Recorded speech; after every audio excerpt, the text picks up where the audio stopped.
présente Votre temps est infini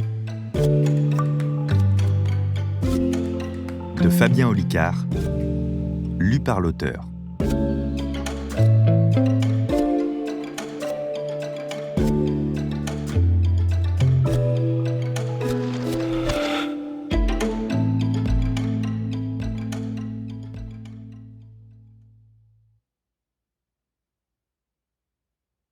Avant-propos. Nous y sommes. Prêts à tromper les lois de la physique universelle ? Prêts à utiliser toutes les fonctionnalités de votre esprit ? Prêts à rendre relatif le temps qui compose vos journées ? J'ai conscience que, dit comme cela, la promesse semble trop belle pour être vraie. C'est donc la première barrière que nous allons faire tomber ensemble. Le temps qui passe vous appartient. Vous pouvez le stopper, le manipuler, l'accélérer, le multiplier, votre temps est infini.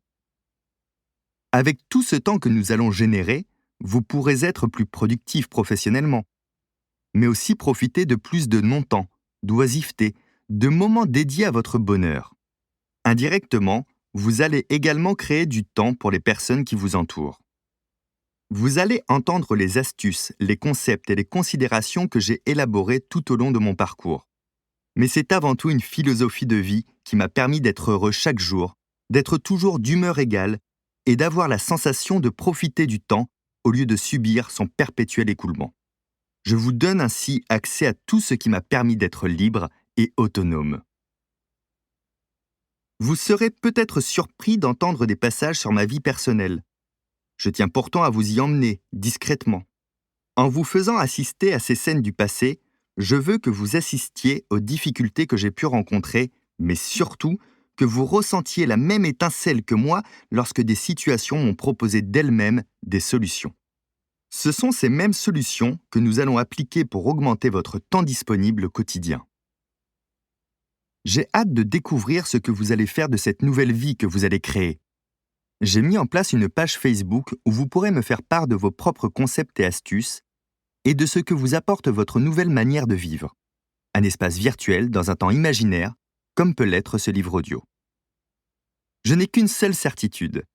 Chaque minute que vous dépenserez à m'écouter sera un bon investissement.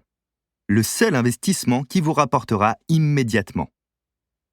Une légende urbaine véhicule l'idée que nous n'utilisons que 10% de notre cerveau. C'est faux. Nous utilisons bien l'intégralité de ce fascinant organe, mais sans chercher à l'exploiter correctement. C'est probablement pour cette raison que nous n'utilisons correctement que 10% de notre temps. Et c'est ce que nous allons changer ensemble.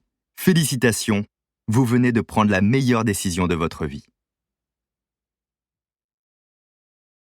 Introduction.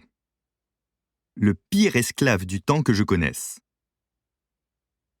Lorsque j'ai décidé d'écrire sur ce sujet, j'ai tout de suite pensé à la personne la plus désorganisée que je connaisse. Je me suis dit que c'est exactement ce qui aurait pu l'aider et lui épargner des années de souffrance dans sa vie. Il cumule les médailles, puisque c'est également le pire procrastinateur que j'ai rencontré. Son histoire est assez atypique pour mériter de vous être contée. Tout a commencé avec le pire cadeau que l'on ait pu offrir à ce procrastinateur de compétition. Une certaine facilité à l'école. C'est assez naturellement qu'en primaire, il apprenait ses cours du jour pendant son petit déjeuner au lieu d'avoir un rituel le soir comme ses camarades. Pour lui, c'était extraordinaire. Il n'avait jamais de corvée d'apprentissage le soir en rentrant de l'école. Il pouvait se consacrer directement à ce qui l'amusait. Mais voilà. Au collège, la charge de travail augmente avec le nécessaire apprentissage de l'autonomie.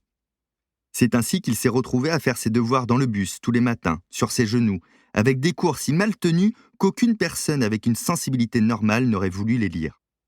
Pas même lui d'ailleurs, puisqu'il n'ouvrait jamais ses cahiers. Je me souviens avoir vu son professeur de mathématiques, en 5e, éjecter violemment son bureau pour le renvoyer du cours avec fureur au vu de l'immonde torchon qu'il avait osé appeler ses devoirs.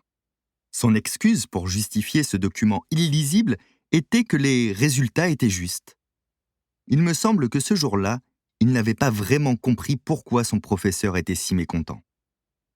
Sans méthode et avec de mauvaises habitudes, il s'est retrouvé au lycée Léonce Vieljeu, où on pouvait le voir régulièrement faire ses devoirs maison dans la cour, à la dernière minute, même lorsqu'il avait eu 15 jours de vacances pour les faire. La plus terrible des anecdotes est probablement celle de l'épreuve de philosophie au bac. Pas de brouillon, un premier jet non relu, rendu au bout d'1 heure pour une simple raison, les candidats avaient le droit de quitter la salle d'examen après cette première heure obligatoire. Son résultat à cette épreuve ? 18 sur 20.